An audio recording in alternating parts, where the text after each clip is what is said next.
How are you doing? It's Rene Byrd. I'm here again for a new Who Am I? Part of the Who Am I series. I hope you guys are having a good weekend. It's a long weekend today, isn't it? We've got Monday off, and if you're in America, it's Memorial Week. Memorial Day, my apologies. Hello, everyone who's joined. I have got a beautiful guest. I'm waiting for her to join me. She's from the Travelwrap Company, and her name is Niamh Barker, and she's going to share her story about who she is. So I hope you are having a fantastic weekend, and everyone is safe and well, and all your family is safe and well, which is really important. So important right now. Hello, everyone that's joined. Hello, Merkel, Billionaire World. Travel Wrap, she's here. Give me 1 second. Fab Trends, thank you for joining.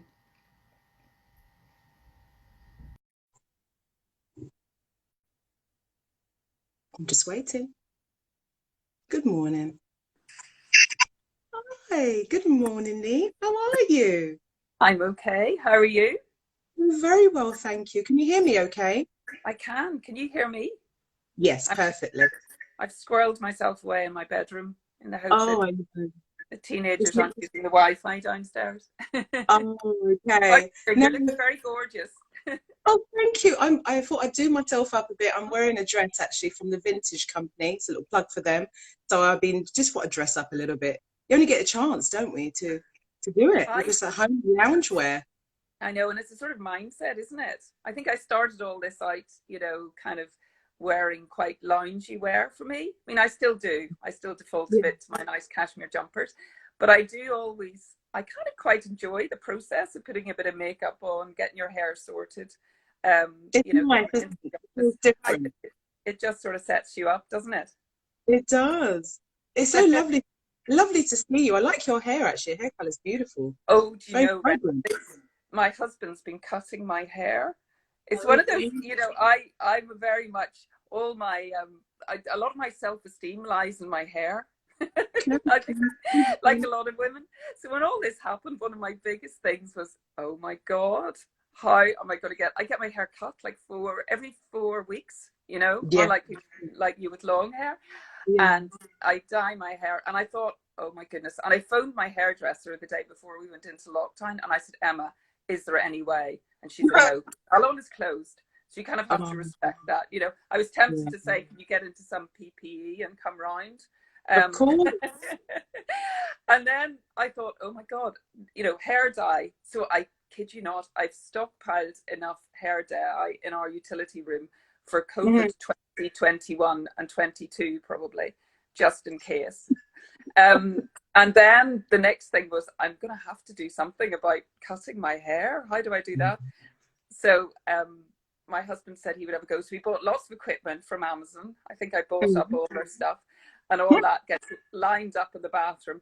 And I never thought I'd hear myself say, I let my husband cut my hair. But Wow. every fortnight, I let my dear husband, Andy, whose skill set does not lie in hair cutting, have a little go. And it You doesn't know, look well, fun. tell Andy he's amazing because I know it's a big step to do this, but it looks lovely.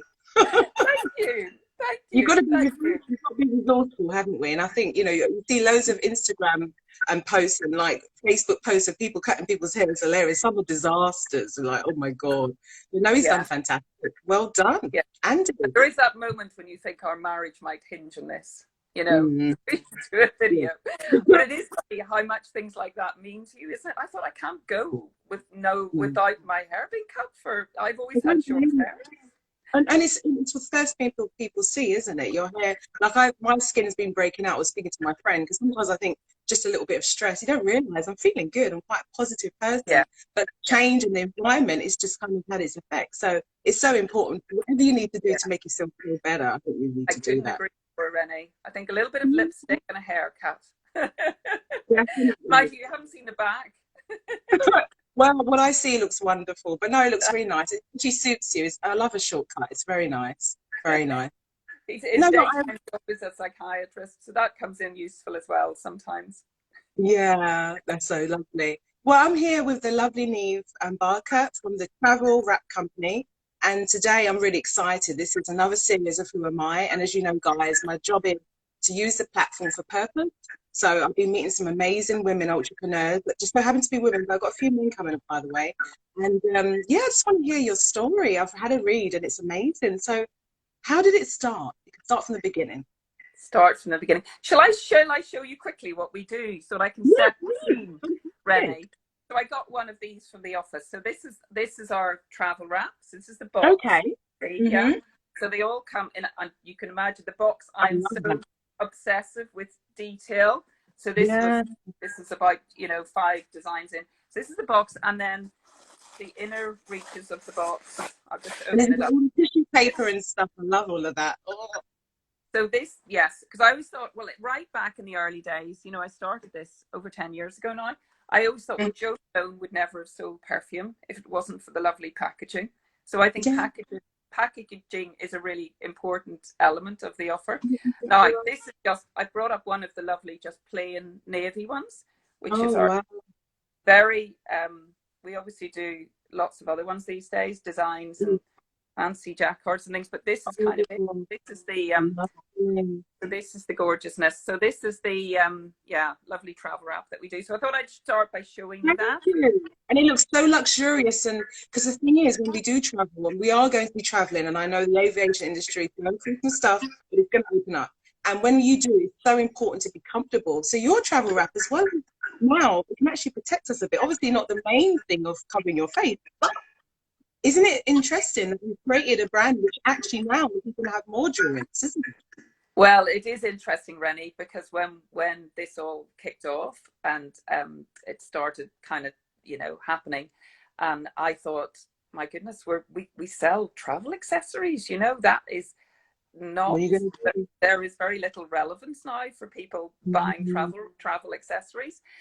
So we kind of switched our messaging very quickly in the first couple of weeks away from travel and talked about, well, basically a luxury self-isolation blanket to start with, which needed a snappier title, I grant you. So then we had a wee think around that, and people were beginning to use our sort of, our lovely loyal customer base were beginning to use these as just that, something to wrap around themselves at home. And I think somebody said, oh, it's like a virtual hug. And we thought that's exactly what it is. And we started talking about that with our messaging and on the website and in our advertising, just that this was, so our travel accessory had repurposed itself, I suppose, and become this lovely wraparound hug. It's really interesting, isn't it? That's what I said. I think what's exciting about what's happened right now, obviously it's a very tough time for many people and businesses, but a lot of people have managed to remodel themselves, literally, and we managed to do that, and it happened without you realizing it. We found another way to sell the brand, and I think that's such a good idea of the resourcefulness that we have to find sometimes, isn't it? Yeah, and I think it's interesting, Rene, because I was reflecting on this morning. I think I've certainly been through different mindsets with all of this, and I think there were sort of 4 different stages to it in my mind. I think there was the before, kind of, the sort of darkness, anticipation. We didn't know what was happening, and then there was the immediate, what do we do now? And that is, it's a bit like, and a good analogy is actually when somebody dies, when you have to manage things in a crisis really quickly. So we changed the branding, as I talked about. We started talking about our virtual hug, our sort of self-isolation accessory, our imagery matched that. And we kind of had to move quite quickly in that, but it was all the stuff I had to do as the kind of, figure out person in the team. So I had to make all those difficult calls I had to make to suppliers, trying to kind of navigate through the early stages of this it's actually quite energizing. It was quite, you just kind of worked on your list every day. I had to lift the phone to people, had difficult conversations, difficult emails to send, rebranding, all of that, but that sort of crisis management mode. And then, and I think where we are now is kind of settling into the, some people talk about this sort of dark tunnel, which it is a bit, but there's a bit of kind of remission. It's trying to still find that energy and that positivity and trying to move the brand through from the crisis stuff into looking to the future, you know, and what next for us, No. which is where we are at the moment, Mm-hmm. and beginning to not put out fires so much, but more kind of manage where we are and thinking about the future and a bit of planning. Because I think, like most small business entrepreneurs, I was thinking, my God, are we even going to be here in 3 months, Yeah. in 6 months' time? So all you could do was just put the fires out and keep, you know, eating the frog, as I always tell my kids every morning, you know, just keep doing the hardest thing on the list. No, and that's fantastic, and it's good that you had that mindset and you was fast. 'Cause it's all about speed, isn't it, at this time? And you readapted, and yeah, it is scary. And I've noticed some businesses, unfortunately, they didn't make it and they're struggling. And when we do rise up, I think it's important. And well, am I right in saying that you've done some collaborations as well? You know, we'll talk about the brand, how it started, but you've done some Yeah, collaborations. And this time is a great time for people to join because you're stronger in numbers, aren't you? yeah, and I think that collaborate. I mean, I'm always quite collaborative in my thinking, both within the business and, you know, the team, and then, you know, reaching out to other entrepreneurs. Nobody's an island in all of this, you know. We Mm-hmm. all have to kind of move forward together. But I think even more so, with all of this, um, I started talking to a few, you know, female entrepreneurial friends of mine. There's a lady called Carol, who's runs a beautiful leather brand called Stowe London. We've been friends before this, and we had, and you know, it's also not just brand collaborations, but just getting together with somebody on a phone, on FaceTime, just talking through where you are, you know, and how you're managing to navigate through the sort of day-to-day stuff. Yeah. Because also, you know, there is a kind of loneliness with sometimes with my position and not being able to go, oh my God, it's just awful, burst into tears. But, you know, with one of your kind of entrepreneurial friends, you can do those sorts of conversations. So I think on a personal level and a business level, yeah, I know I was kind of reaching out and trying to collaborate with people, trying to do similar stuff, you know, and hearing their pain, you know, just knowing that other people are in the same place as you. Because sometimes you think, oh God, maybe everybody's just getting on with it and making it work, and, you know, and I'm failing miserably not to. So I think those sorts of conversations were really reassuring. But yeah, no, collaborations, being able to be nimble and just pivot really quickly. I mean, that example of our brand moving from being a travel accessory to a virtual hug or just something to wrap yourself around, um, really, really critical in all of this. And just being, you know, keep talking to the team, keep talking to people outside, just for your own kind of mental health and just to help the business move through all of this. Of Really course. I important. think that's beautiful. I think there's been some beautiful things that have come from this terrible situation where people are collaborating, people are talking more, having more conversations. And, you know, this last week was mental health awareness. So it was quite profound, you know, and, you know, being stuck at home, being isolated, having family members, people you love around you is having massive impacts on people. So when you can, even in business, as well as family, have an opportunity to share, talk, discuss, and not have any judgment based on how you're feeling is great. You know, Yeah, it's great. keep talking. I like talking anyway. Yeah, no, it's good to talk. I do. And Sometimes you know, too much. your reference to kind of the home stuff, and we were talking, you know, yesterday about finding little nuggets of good in all of this, and there certainly are some. There've been some for our business, but there's also been some on a personal level and on a family level, you know.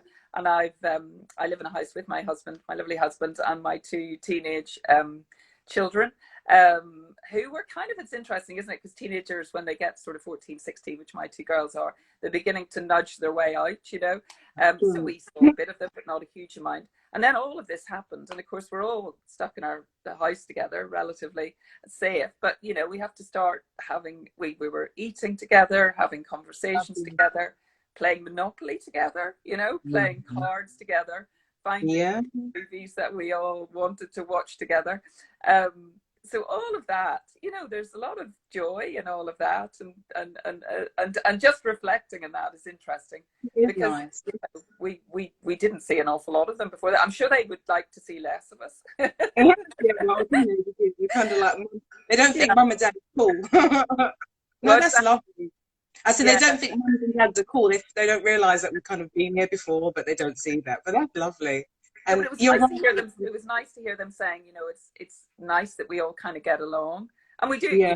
I say we do rub along. I mean, we had big debates and big arguments as well, but it is interesting, and we wouldn't have had as many walks, as many meals, as many film True. scouts, things. Really nice, yeah. It's lovely. A lady called Fab Trends on our thread, she said, I found this family time together so special. So it says Yeah. it, doesn't it?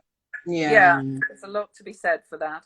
And the other thing is, I think that lack of, not, I always feel there's never enough of me to go round, and at the moment I feel like there is, because I'm not on a train to London. I'm not trying to do too many things and saying yes to everything and then not doing anything well. So there's a lot of reflection time, and there's a lot of feeling like I do have time, to read in the morning, to go for a run, to come into the office. Everything's a bit less boundaried or something. It just feels, it feels self-love for once in our life. We've never had to have a chance to be with ourselves, have we? Yeah. So, I think the difficulty in that is you don't have a choice, of course. And, I fight with that a little bit as well, because I am very people-centric. I love people. I love going up and meeting people, talking to people, being at events and things, and none of that is happening now. And I think that choice being taken away is quite difficult. I think so. Someone also said we never had this chance otherwise, so there's a positive. We've never been so close and had to be together like this, so. But I do know what you mean. I do miss, I'm a very much an outdoorsy, going out, doing events person. And it's been really weird, not being able to interact, have a restaurant moment. So it does feel strange. But, you have Zoom calls, Zoom birthdays, Zoom showing children being, born and announcing a child. All these different things happening around the world. So we've been resourceful and found a way to connect. And I think that's important. And more than we maybe ever have online, especially, Yeah, I'm hoping they'll find another platform instead of Zoom. I'm not a big Zoom fan. Oh, yeah. A lot of people are a bit concerned about the privacy rights and behind the scenes, It's not so much that. I find the dynamics of it strange, It's certainly not like being in a room with someone, is it? It's a bit weird. Yeah. You lose all those lovely little nuances that you get with people, Yeah, you're right. I think there is nothing more personable than having that energy that you can connect when you see someone, you feel someone, you look in their eyes, and you can feel their energy there. There's nothing better than that. You're completely right. And I think with when you meet somebody new on Zoom in particular, I think I struggle to kind of know that there's all this sort of unconscious stuff that goes on when you meet somebody naturally in a room, that you don't get on Zoom. So you lose that. So I think there's, if you know somebody and you're talking over Zoom, then you can get an understanding, but you lose an awful lot of the kind of unconscious little things that pick up. Yeah. And Mandy Platt, she said there's a calmness, especially for women working and having a family. So yeah, I think there's quite a lot on us as women, looking after the children, especially the little ones. And you do see all the little posts of the kids being self-taught and then doing stuff and the animals running. It's like, woo. So I know I do wake up most mornings, and I'm grateful for the fact that I don't have toddlers to educate and entertain, because I think that that must be difficult for people, especially trying to work or run a business, or my teenagers occasionally make a little cameo appearance in my Zoom call, but that's okay. Yeah, that's okay. Instead of the little one, it's very sweet. Yeah. So 2007 is the beginning of Travel, am I right? Or the inception and the thoughts. Tell me how it all started. I think that was when we registered the business. No, you're absolutely right. God, that feels like a long time ago, doesn't it? So I in a previous life used to work as a pharmacist. I worked in hospital pharmacy, and then I got into the pharmaceutical industry. So I spent quite a few years working in the pharmaceutical industry. Laterally, I worked for a big company called Pfizer, which is an American company. I did a bit of traveling with Pfizer, and interestingly, I used to hate those awful airline blankets that they give you. The ones that you just think, they're really rough, aren't they? They're rough. And you always think, well, who's, I know it's been washed, but who's been sick over that before it got to me? So I did the traveling. I had this kind of thing. And then Pfizer moved offices, and long story short, I met Andy, who's my lovely hairdresser husband, also a psychiatrist. We met in Washington, interestingly. We met at the World Alzheimer's Congress in Washington, D.C. And he was on his own at the time with 4 children. His marriage had broken down a couple of years before that. And so we didn't get ourselves together then. It took a while, it took a while. My friends in London kept saying to me, "Are you mad? This man's got 4 little kids, Niamh," although I did come from a big family, so I was kind of used to the noise level. So it took us about 6 months to get together. And then I moved down to the New Forest. Pfizer moved offices, big American company that I worked for. And I thought I was pregnant with my second child at the time and trying to do all that juggling thing, of driving up the M3 and managing the kids here. So Andy had 4 little kids, under 7 at the time. So it was a bit like, you're too young to know the Waltons, Rene, but there was a program called the Waltons, and they all just shout goodnight to each other from various bedrooms in the evening. So it was a bit like that. So I got this instant, we had them for a week, and then we were on our own. So we did actually flip-flop between this lovely kind of life on our own, running around in an MG, and then back to 4 children full on, going to, Centre Parks or something for a weekend and wiping bottoms and tying shoelaces. So that was all a bit chaotic and mad. Anyway, Pfizer moved offices, and I decided at that point, when I was pregnant with Kira, my second, who's now 14, I thought this was a good opportunity to do something else, So I took the opportunity and thought, well, what do I love? What do I like doing? And cashmere, I've always had a love for. Really nice cashmere, really nice. And I've always been a bit creative, actually. I ended up doing science and science A levels and going on doing pharmacy. But actually, I think there's always been this sort of creative person in me. I like nice rooms. I love nice clothes. I like design. And I was always kind of channeled into the science thing. Anyway, so I started the business. I knew nothing about business, nothing about, how to run a business. I didn't know about the finances. All I knew was that I liked cashmere and it'd be a good idea to sell it online. So I know. So it took me about 3 weeks to do the first 3 travel wrap designs, which were all very colorful and gorgeous, because I love color. I'm not a neutral girl. I like my colors. So we got a website built somehow by hook or by crook. I'm trying to think back. I got these 3 travel wraps online. And it was funny, actually. I remember our first sale, we were away. We may have been away for a holiday or something, came back and realized that I'd sold one. And that was fantastic. And we sent it out. And then I kind of expected somebody to say, thank you for this lovely thing, And you think, well, why is he not grateful for the fact that I've sent him the money? Actually, he's paid for it. So we started that, and then it kind of rattled on. And but again, I had no idea. We won awards the first year. We won Luxury Gift of the Year in the UK. Amazing. And in the beginning of the second year, I won this thing. It was like a Women in Business Stevie Awards. We won Best New Business in the world, which was quite funny because, well, you had to apply for it, obviously. So I didn't get, just come apply. You have to apply for these things. And so I didn't think we were going to win, actually, obviously. And my husband was sitting there one evening and he said, if you win this, you're going to have to do a talk, or you're going to have to get up and receive the award. I said, there's no chance of winning it. He said, well, why don't you just go to Manhattan, get in a plane, go to Manhattan. And there I was. I found myself in this hotel in Manhattan one evening, these Stevie Awards being televised for YouTube and all the rest of it. And it was funny, actually, because they said, we're going to, anybody that's from outside the US, we're going to let them come up on the stage and say a few words because they've made all this effort. And I didn't get chosen. And I was sitting beside this girl who I kind of made friends with and said, that was a bit rude. I've come all the way from the New Forest and they haven't let me come up. And they said, and then the kind of realization, I thought, oh my God, if they're not letting me come, that means that I might have won, And she said, you need to kind of gather your thoughts and think, who are you going to thank? Anyway, I got up and got this lovely Steve Award for Best New Business. I was thanking the gardener, I think, by the end of it, one of those tears. My children, everybody.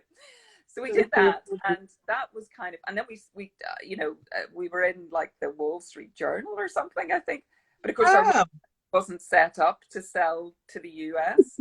So that was another failure I could talk around. Came back home and so there's all those stuff, sort of online stuff. And then we were selling at the time into to bigger businesses, you know, trying to get into department stores, sort of wholesale model.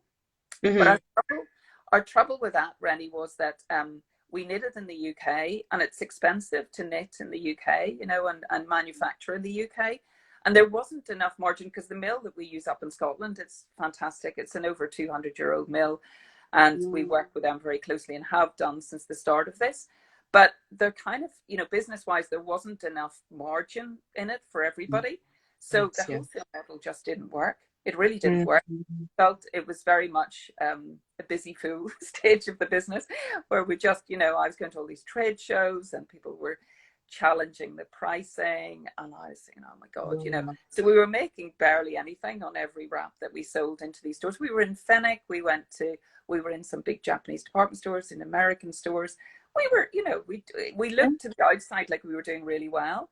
So we did a very big pivot at that stage, which was probably about 6 years ago, and basically changed the business from a business to business, a B2B as people call it, to business to consumer focus, really. So we stopped selling into department stores overnight, and it allowed us also to reduce our price point to something closer to the sort of competition within the space. So I think, you know, people were prepared to pay a wee bit more for it, but not that much, the amount that we needed to sell in order to sell into Fenix and the like. So reduced our price point, started focusing online. And also, because we were starting to get a lot of competition kind of creeping in, Travelwrap's a gorgeous thing, and it was my original idea. You know, I remember the moment, actually, you talked about when we thought of it, and I remember standing in our kitchen one Sunday and kind of cooking dinner with my husband and saying, oh my God, we can't call this like a travel blanket because it sounds too clunky, too utilitarian. We need to think of something else. And we said, we'll call it a travel wrap, because there's a sort of elegance with that. But it's just two words joined together, so anybody can use them. But so I thought Travelwrap, so Travelwrap Company came from that. But it is just two words, so anybody can copy those words. So there's a lot of competition creeping in at that stage. People selling these just big plain pieces of cashmere to their audience. I mean, these days, John Lewis, Marks and Spencer's, all of those guys sell travel wraps. A lot of them are made in China. A lot of them don't have the love in the box that our travel wraps have, but they, you know, people are definitely selling travel wraps. And in fact, someday I always think, well, I'll be in the Oxford English Dictionary as the originator of the Niamh travel wrap. Yeah, you know, that might still happen. So travel. So then we thought, right, I thought, well, we need to introduce something else, something with, you know, that's ours design wise into this whole business. So I worked with a girl, Shuna, who we still work with, interestingly, who's the knitwear designer up at our mill. And we started coming up with different patterns, different designs, you know, different knits, because the one thing that our mill had up in Scotland was lots of these fancy looms and, you know, really interesting designs. The guys that we knit with knit for Chanel, Hermes, really high-end fashion labels. And so we were able to come up with these, and there's a design team up there. So we were able to come up with lots of other designs and pieces, and, you know, just to kind of demonstrate the incredible craftsmanship and the finish, the knits. The color, again, is another really important thing in our brand, our palette. You know, we don't just do plain navy wraps. We do wraps that the color, if you look at this, you get like a depth, a kind of layering of color, which just excites me as well. So all of those things. And then we started focusing online, and that's kind of where we are now. We sell about 50% to the UK, and we do about 25% to the States, and then the rest is the rest of the world. And it is just an online offer. You know, we sell direct to our consumer. We control the pricing, we control the marketing, and there are advantages with our travel wraps in that there's no sizes, so it kind of lends itself really nicely to export. We don't get very many back. You know, what's not to love about these gorgeous things? So we do, for example, we do free delivery and returns to the US, because we get very few back. So that's kind of where the business is now. Mm, mm, Yeah. So we mm. basically an online offer, and we do both the classic travel wraps, like the navy one, and then all these lovely designs and things. And because everybody wants something new, we develop up every year about 7 new collections, which we add into our travel wraps, and yeah, so we've always got a story to tell, we've got something new to offer, little capsule collections of and different ways again to sort of showcase what we can do, and of course that again keeps us ahead of where the competition are. A lot of them knit in China, it's kind of cheaper offer. They haven't got the design capability or the capacity that we have up at the mill to do all these wonderful things. So yeah, so that kind of keeps us nudging ahead of everybody else, I'm pretty sure, like, especially with the international market, the US, they like that connection with the UK. So the fact that it is homegrown, that adds your selling point. That's, the fact that it's from Scotland, all those things will add to the story, don't they? Very much so, Rene. In fact, we find our the whole Scottish heritage story, telling bit of it, that resonates even better, in fact, ironically, with the US audience than it does with the UK. So yes, I mean it is interesting, isn't it, in this day and age, that you can be the favoured cashmere in Boston, having never set foot in Boston myself. So we're not in any shops out there, but there's a little Boston contingent that really like what we do.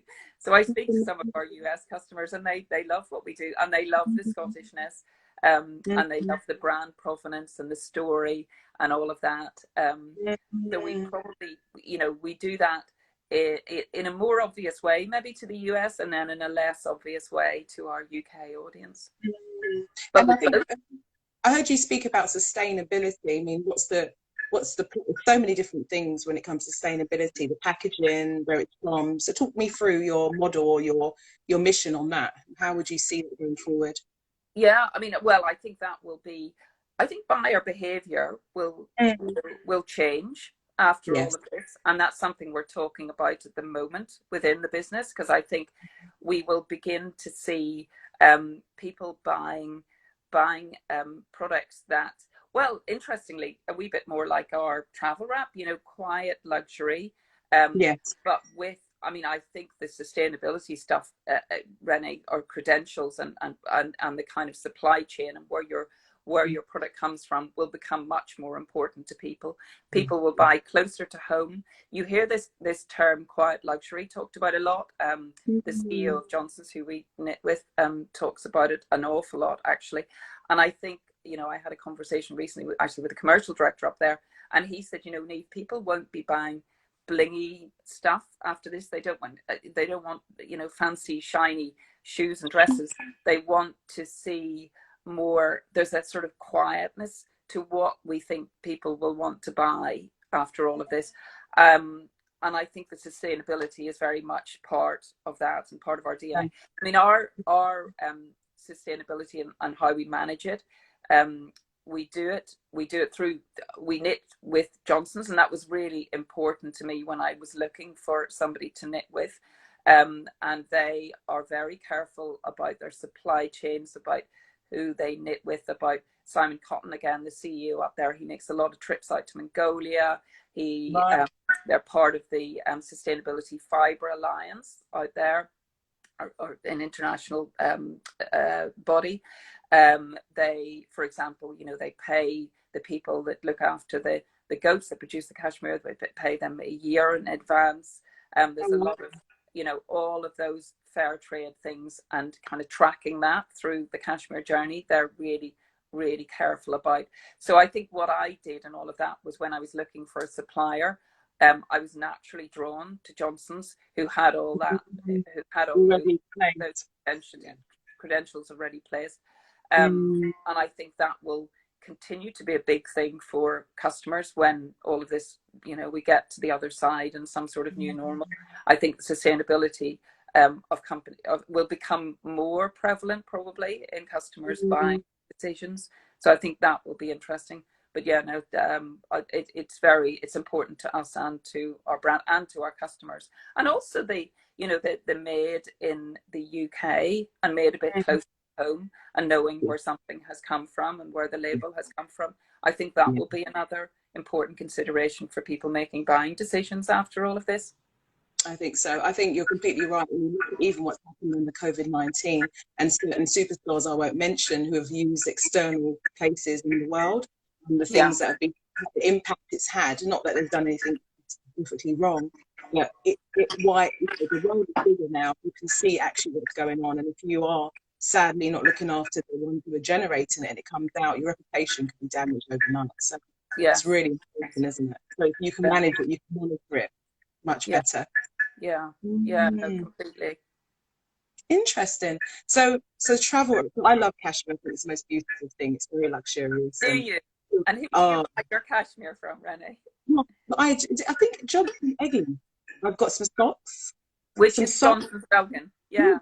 Good. Yeah. So, good. Yes. No, we'll be selling our socks at Christmas. We usually bring a few socks into the collection at Christmas. And of course there are very much, and I think in the UK we're becoming much better at distinguishing between the different levels of cashmere. You know, always in the early days I remember somebody saying to me, cashmere's like fine wine, Niamh.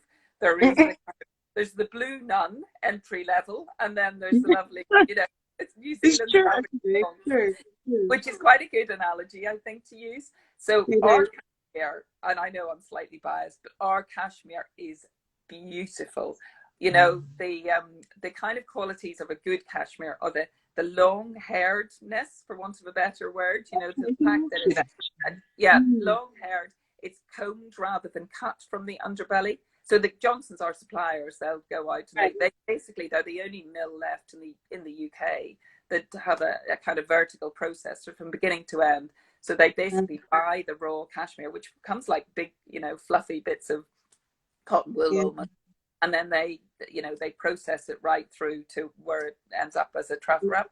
But the Johnsons only use the very long haired cashmere, which means it doesn't bubble and it wears better. And in fact, really good cashmere gets better with age. The more you wash it and take care of it, the longer it lasts and the better it feels, So our pieces are like, almost like heirlooms in some small way.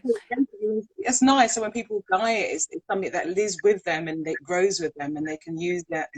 Yeah, very interesting. So, and we do, in fact, back in the early days, about sort of 5-6 years ago, people were saying, because cashmere is fragile and, the fibers, they're natural fibers, but you have to take care of it.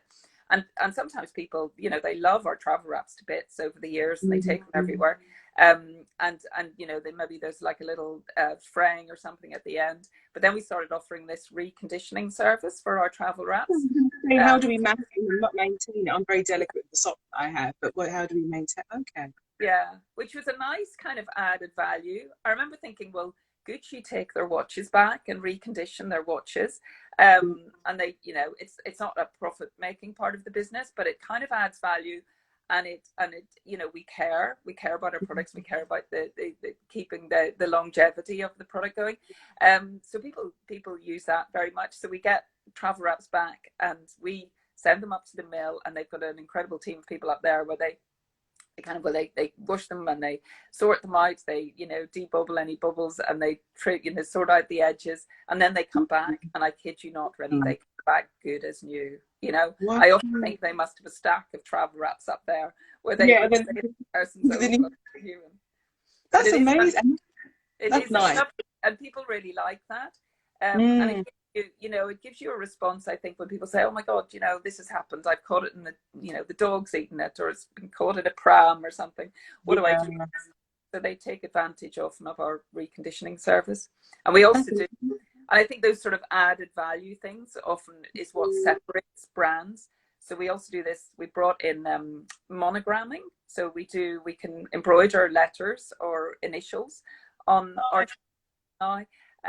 which we do. I mean, I think in America they really like monogramming, and we get a lot of orders for monogramming. But here in the UK, it's beginning to take off as well. So we can get, you can have your initials embroidered, or a little. In fact, over all of this COVID-19 crisis, we thought, well, it'd be nice to be able to do hearts. So we do little embroidered hearts on travel wraps, or baby's birth dates, that sort of thing. So I think those sorts of things with a brand like ours, it just adds another layer to it, and people know that you care, which is nice. No, and also they were, and if you have an individual take on it, the people will look at it and go, that's definitely a travel wrap, because it's something you've done differently. That's lovely. There are some men on the feed, and I didn't actually check in my bio, but you do for men, or are you going to? We do. On the website, we have a men's collection as well. So we were being asked quite a lot by men, maybe more in America than the UK, whether or not we offered travel wraps for men. And to start with, what was we basically took, because they are kind of, they're just these lovely big pieces of cashmere that can be worn by men or women. So we photographed some men in them, and just a little bit resourceful to start with, just to kind of to test the water with it and see if that worked. And it did work, and men really responded. And men like really nice cashmere too, Rene, They do. And I think they're so much more aware now that, their bags and their watches, obviously that's the big thing for men, but they're learning how to place and put things together and how to layer. So the cashmere, along with the leather, long piece, and the watch. So yeah, they have, when it comes to fashion, a big market. Totally. So this year, we started last year actually at Christmas time, offering a bespoke men's collection. So we do men's travel wraps specifically. They're just a bit more masculine, sort of slightly narrower actually than our women's ones, and different knits, different jacquards and different knits and designs. And that's done really well, Men like their nice things as well. The question is, I travel a lot because I have a partner overseas, and I do a lot of business overseas. And do you have it in the airports or in the magazines? I'm trying to think if I've seen it, or Well, again, interestingly, Rene, when we moved away from the B2B to B2C, we kind of stopped chasing all of that. So I remember back in the very early days of Travelwrap, slightly naively perhaps, we got invited to a meeting with British Airways. And they loved what we did. They absolutely loved it. And wanted to, have us on board their flights and all the rest of it. But then it's interesting, because you kind of, I remember thinking, this isn't a business proposal. This is a marketing proposal, basically. So the brands that get into their, online, their flight magazines, and you can buy on airplanes, etc. It's often it's a way of advertising for those brands, rather than making money out of selling lots of wraps or perfume, whatever, on the airline. So you have to pay them to have a space within those marketing magazines that you get in flight, and their margins that are required, again, were just too big for us. I would have ended up writing British Airways a very big check for the privilege of being on there. But we moved away from that business to business model, and now just sell, which is much simpler, direct to the consumer, but online and all over the world, So that's what we concentrate our efforts on, rather than getting into these retail places. And obviously, because of cashmere, do people get allergies to that? I'm not sure. Occasionally we get people that are allergic to, there are people allergic to wool, and probably more so than cashmere, but people are allergic to the natural fibre. Very few, I think, we find, but sometimes we get a return because somebody's allergic to cashmere. And maybe they didn't even know as well. You see. No, I feel very sorry for them, Rene. Yeah, I know how they're just going to lose on that experience. Well, I always think there's nothing nicer when I go into my sort of loungy phase in the evenings. There's nothing nicer than pulling on my lovely cashmere Johnson's jumper, because sort of men's jumper. That cashmere next to your skin is glorious. It's lovely. It's really comforting. Yeah, and I know the price points of cashmere socks, wraps, but what is your price point, and do you have different like leverage different things they could buy, essentially wise. That's, you know, the wrap, but they can have something else as well if it's within the price range. What's the price point of your? So our basic travel wrap, so the navy travel wrap I was showing you earlier, they are 229 GBP, which sounds quite expensive. And then we have other offers then in the range. So we have our designer led ones, which are a bit more work, and also different knits, so different weights of cashmere, and that's reflected in their price. And we introduced this year one a sort of entry level, if you like. It's travel wrap, silk, merino, and cashmere mix, blended mix. And that comes in a little bit cheaper. That's about 120 something, I believe. It's a smaller piece, and they're lovely actually. They're really kind of nice scarves, small wraps for more petite people, maybe. But we've done quite well with those. I think it's interesting reflecting on the price actually, because I always say if anybody goes up to the mill in Scotland and does one of the mill tours, you know, you can go in and go round and see how things are knitted and dyed and all the rest of it. And then they've got a shop at the end of it. And you know, people coming into that shop, you know, you would never ever begrudge paying, I don't know, £200 for a cashmere jumper again. Once you see the amount of work and the skill and the craftsmanship and the processing that goes into producing a piece of cashmere coming out of our mill in Scotland. You know, even our travel wraps, which are just simple plain big pieces of lovely cashmere, you know, I think there's 21 different stages that goes through from the beginning when you get this big furry ball almost of raw cashmere right to the end piece. So I think it's interesting, you know, when you begin to appreciate the processes that it takes to get to the lovely end result. No, I think you're complete. The whole idea of luxury is the fact that it's handmade, the hand finish, isn't it? That's what you're paying for. Well, and also definitely, it's part of our kind of mission statement: the craftsmanship, the customers, and the cashmere. There are 3 pillars, and craftsmanship is very much one of those. And appreciating the skill sets and the finish, and I mean, and craftsmanship comes into both the knitting process and the sort of dyeing process of the cashmere. You know. And this, we spoke about the brand, where it's come from. What about the future? Obviously, we spoke a little bit about it, but where do you see in the next couple of years? Obviously, all being COVID, everything's doing what it needs to do. What would you like to happen with your brand? Well, I think just again reflecting back to an earlier part of our conversation, we're talking about, you know, that stage that we've got, most businesses have got to now, where they're beginning to think, right, what next? How do we need to get to the other side of this? What's the new normal? What's the brand going to look like? And I think our brand will change a little bit through all of this.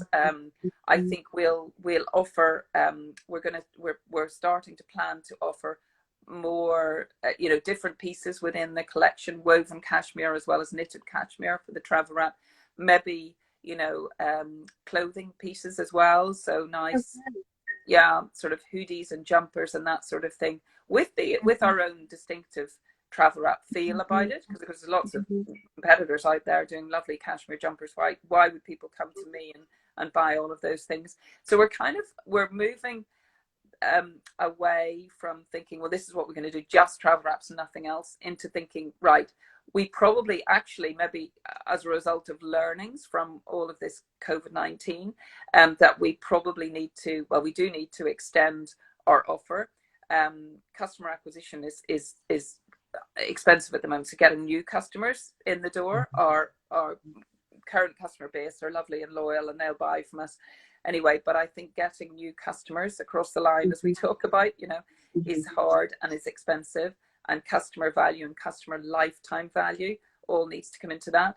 So I mean, we know people really like what we do, but I think if we can widen the range of what we do, I think that will become future travel wrap. And those thoughts and thinking process are just beginning to sort of distill with me, and I'm thinking, right, what things do we need to put in place in order to get from where we are to where we need to be?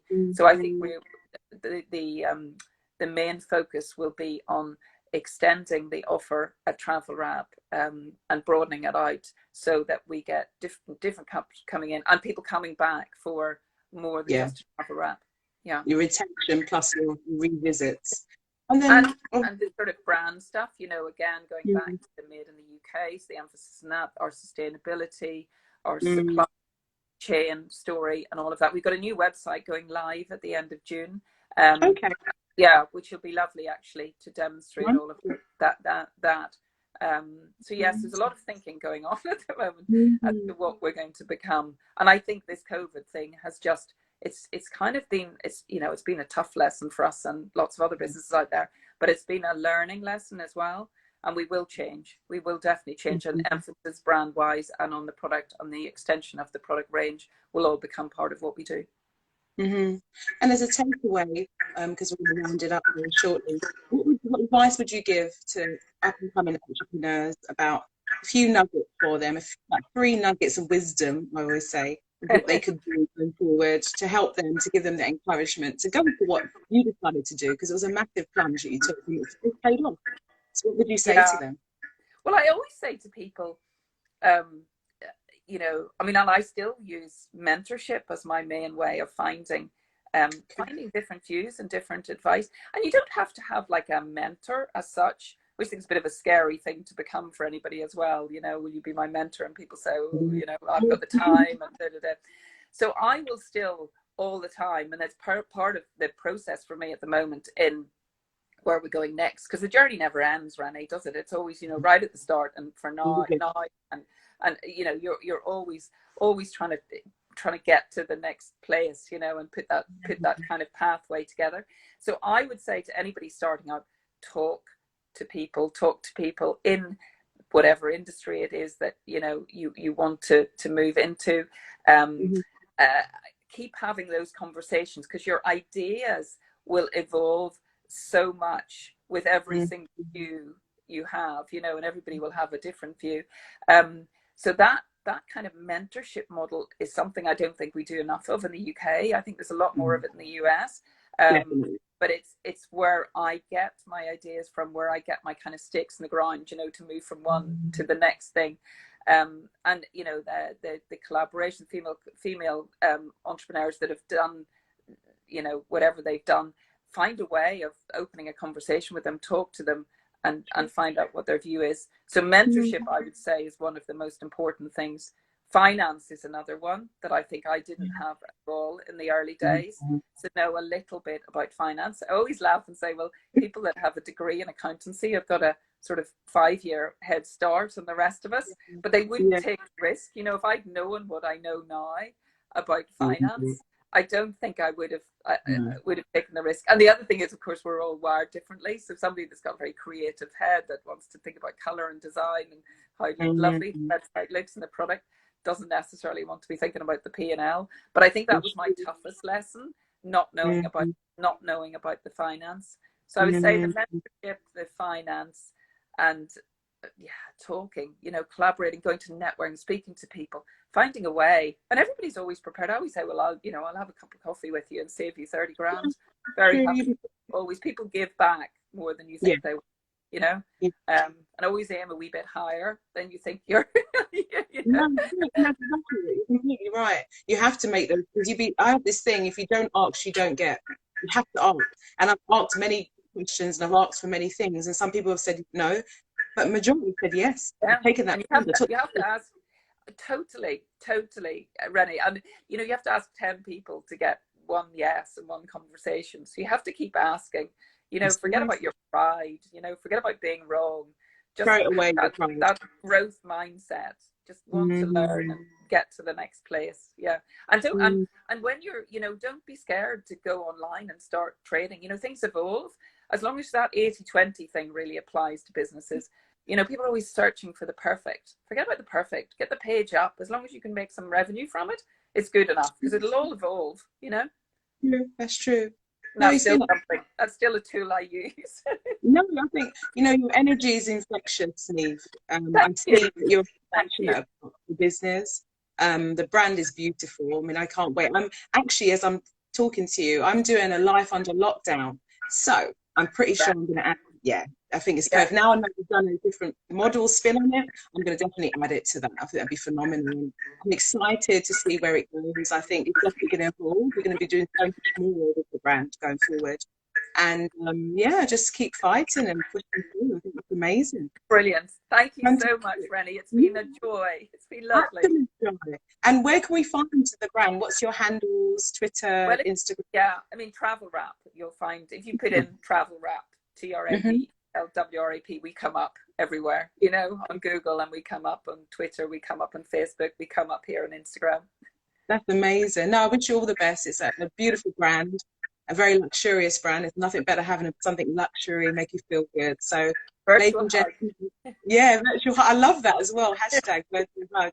Because we're doing social distancing, so hey, we might as well use virtual hugs, social distancing. No, and if you love to, you're welcome. Go and follow the Travelwrap Company, and I do hope you get the experience. And the book, I love the box and the whole that experience is all part of it, isn't it? When you get the box, very much.